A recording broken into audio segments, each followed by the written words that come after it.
Fala galera, sejam muito bem-vindos ao curso de Algoritmos e Estrutura de Dados. Eu sou o professor Otávio e nessa aula nós vamos estudar como alocar pilhas em memória, como obter o número de elementos que aquela pilha tem e como buscar elementos em uma pilha.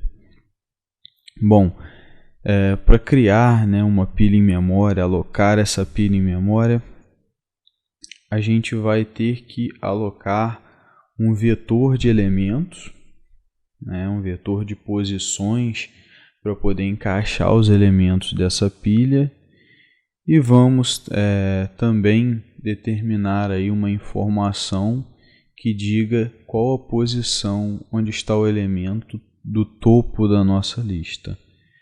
Para baixo vão ter elementos, vai ter o topo, que é o último elemento, e depois do topo não vão ter outros elementos. Então essa é a ideia da alocação de uma pilha. Vamos ver como que a gente faz isso aí no código. Bom pessoal, vamos ver agora como que a gente faz a operação para alocar uma pilha na memória. Então vamos criar aí um procedimento chamado pilha criar, para a gente poder instanciar. Nós vamos receber a referência aí da variável pilha, tem que ser por referência, porque a gente vai modificar o conteúdo. E nós temos aí também uma variável que recebe o tamanho máximo de elementos que essa pilha vai comportar. Então, o primeiro passo, a gente vai lá no campo elementos e aloca ele em memória usando a função malloc. Aí nós vamos alocar aí o tamanho de um vetor de inteiros do tamanho informado aqui. A gente pega esse passo aqui, que o tamanho que o usuário da função passar, a gente vai alocar em memória. A gente também vai começar o nosso topo, como a nossa pilha vai começar vazia, o topo vai começar numa posição fictícia, -1. Todo vetor começa no 0, então, como não tem elemento nenhum, a gente começa com o topo em -1. E vamos também colocar aí a informação do tamanho total que foi passado aqui dentro do campo tamanho. Então, se vocês repararem aí graficamente, nossa pilha, ela recém-criada, ela fica dessa forma. Aqui a gente tem um exemplo de 4 elementos. E aí, observem que o topo está em -1, uma posição fictícia, ela não existe na verdade, começa do 0. Mas a gente não pode começar no 0, porque 0 já seria um elemento válido. Então a gente tem aí o topo no -1 e 4 espaços vazios, com lixo de memória apenas. Esses espaços não estão ocupados com nada. Tem elementos ali que não são significantes. Então, a gente avança, quando a gente for inserir, vai inserir nessas posições aí que estão vagas. Vamos aí fazer um teste rápido aqui. Sempre testem aí quando vocês criarem uma função, uma definição, para verificar se não tem nenhum erro de sintaxe no primeiro momento, e depois à frente a gente verifica se está tudo funcionando corretamente. A gente viu que executou aqui, então está certinho. Essa é a nossa função para criar a pilha na memória. Bom, a próxima operação que a gente vai ver vai ser como determinar quantos elementos tem a nossa pilha. Essa operação consiste em retornar a posição do topo somando uma unidade para compensar a posição 0, que é natural aí nos nossos vetores. Então, a ideia é muito simples, porque como a gente sempre insere ou remove elementos no topo, o topo vai caminhando na nossa estrutura, então basta que retornemos ele mais 1, e aí vai retornar para a gente qual é a quantidade de elementos que está presente na nossa pilha. Vamos ver então como que a gente implementa essa operação computacionalmente. Bom, galera, agora a gente vai ver como fica a implementação da operação que informa para a gente quantos elementos a pilha tem de fato. Não é para retornar a quantidade máxima que a pilha suporta, porque essa informação a gente já tem aqui no campo tamanho, né? No ato de criação da pilha a gente já faz isso. Mas a gente quer saber se tem elementos ali válidos, né? Posições válidas ali com elementos inseridos aí de fato nela. Então, para contar quantos elementos estão, a gente cria uma função, né, em int, vai retornar um número de elementos. Vamos chamar então de pilha número de elementos. Pilha P. E a ideia dessa função é muito simples, né? Porque se a gente observar, o topo ele marca qual o último elemento da pilha, a posição que está o último elemento. Então, basta retornarmos a posição do topo. Então, pilha.topo, porém, tem uma consideração, né? Como os vetores começam na posição 0, a gente precisa de um fator de compensação em uma unidade. Então, a gente soma 1 e aí a gente tem o número de elementos da nossa pilha.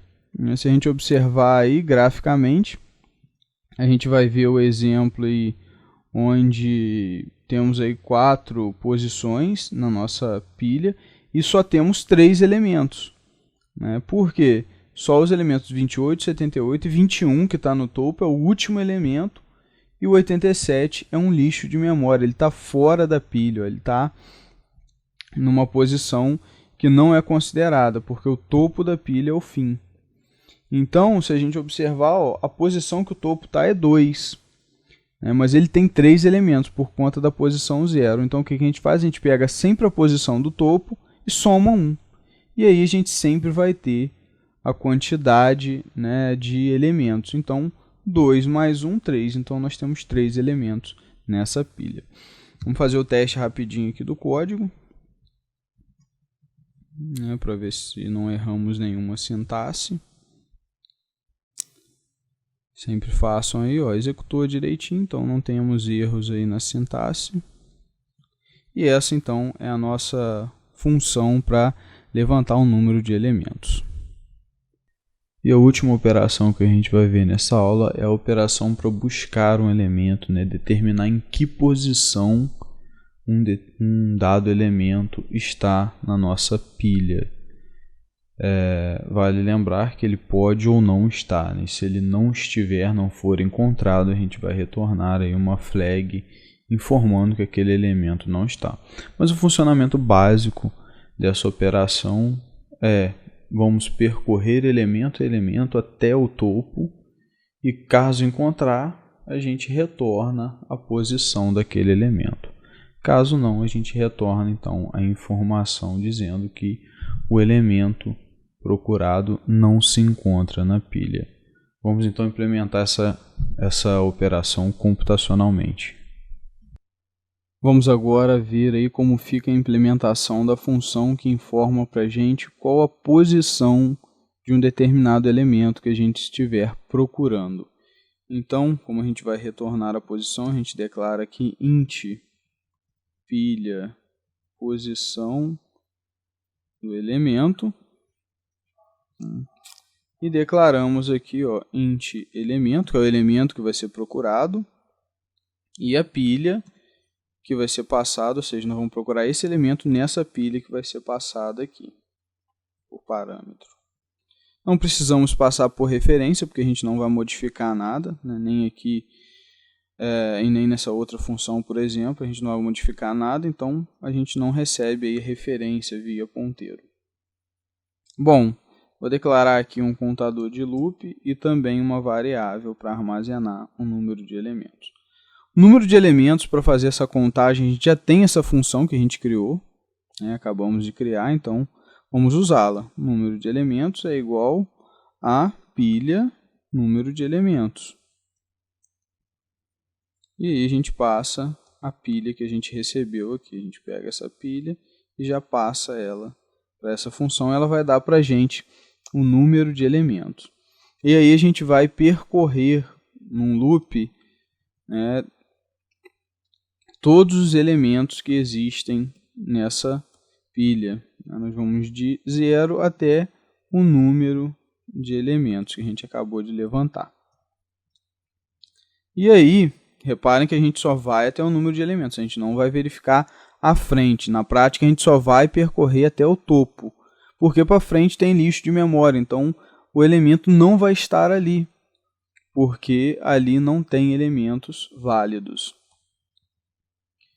E aí, a cada rodada desse loop, o que a gente faz? Verificamos se lá na posição elementos, no campo elementos, na posição I, nós temos o elemento procurado. Então, a posição I do campo elementos tem o elemento que eu estou procurando, que eu passei aqui? Se tiver, então ele está na posição I. Return I. Então, se I for 2 e no 2 tem o elemento que eu estou procurando, retorna I, que é 2. Então, eu estou retornando aqui a posição. Porém, pode ser que eu não ache o elemento. Pode ser que eu entre nesse loop. Ah, está nessa posição? Não está. Volto, não vou entrar no if, volto. Está nessa posição? Não está. Então, pode ser que eu esteja procurando o 3 numa lista que só tem 100, 1004. Então, não vou achar nessa pilha o 3, porque ele não está presente nela.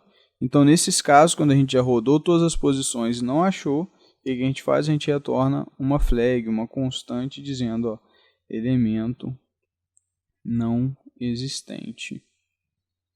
Vamos lá em cima declarar aí essa flag. Define elemento não existente. Opa. Então, definimos aí essa constante. Vamos definir como um valor negativo. Por que tem que ser com um valor negativo? Se a gente definir como 2, por exemplo, essa função vai retornar essa constante, que na verdade é 2.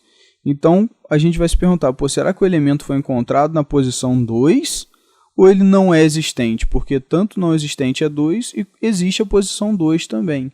Então, gera um erro de interpretação de resultado. Então, a gente precisa deixar sempre com o valor negativo, para garantir que não haja aí erro de interpretação. Bom, então, basicamente é essa a nossa função. Vamos fazer um teste rápido aqui, criando um main vazio, para verificar se a gente tem algum erro de sintaxe. Ok, executou direitinho, então está tudo certinho. Sempre façam aí o teste no de vocês para evitarem aí que os erros vão se acumulando. Bom, graficamente a gente pode reparar aí nesse primeiro exemplo, nessa pilha que a gente está procurando, aí, nesse caso o elemento 21. Então, o nosso contador ele começa na posição 0 e ele vai até o número de elementos, até o topo. Então, o que vai acontecer? Ele vai começar no 0 e vai perguntar, na posição 0, o elemento que é 28 é igual a 21 que eu estou procurando? Não é. Então, avança. Ele avança para a posição 1. 78 é igual a 21? Não é. Então, avança mais uma posição e aí chega na posição 2. 21 é igual a 21? Opa, é. Então, o que eu faço? Retorno I. E I, na verdade, ele está apontando na posição 2. Então, eu estou retornando 2, que é a posição onde o elemento está. Nesse outro exemplo aí que a gente pode perceber, a gente está procurando o elemento 87 nessa pilha aí. E aí, a ideia é a mesma. Começamos na posição 0 com o contador, e aí verificamos. 28 é igual a 87? Não é. Avança uma posição. 78 é igual a 87? Não é. Avançamos mais uma posição. 21 é igual a 87? Não é. Então, a gente encerra e diz que a gente não achou o elemento, porque a gente já chegou no topo, ou seja, o último elemento da pilha, e não achou. Então, o elemento não está ali. Ah, mas na posição 3 está aparecendo 87 lá. Sim, só que lá, esse 87 é um lixo de memória, ele não foi inserido de fato. ou ele já foi excluído, enfim. Ele não é um elemento válido, porque a nossa pilha só vai até o topo. Depois do topo não tem mais nada. Então, cuidado com isso, né? A gente só vai até o topo e não achamos nada, retornamos a flag aí, elemento não existente. Beleza? Então essa é a nossa função para encontrar a posição de um elemento na pilha. Nossa aula então fica por aqui. Eu espero que vocês tenham entendido aí todas as operações que estudamos aqui. E na próxima aula a gente vai estudar como inserir e remover elemento das nossas pilhas. Forte abraço a todos e até lá!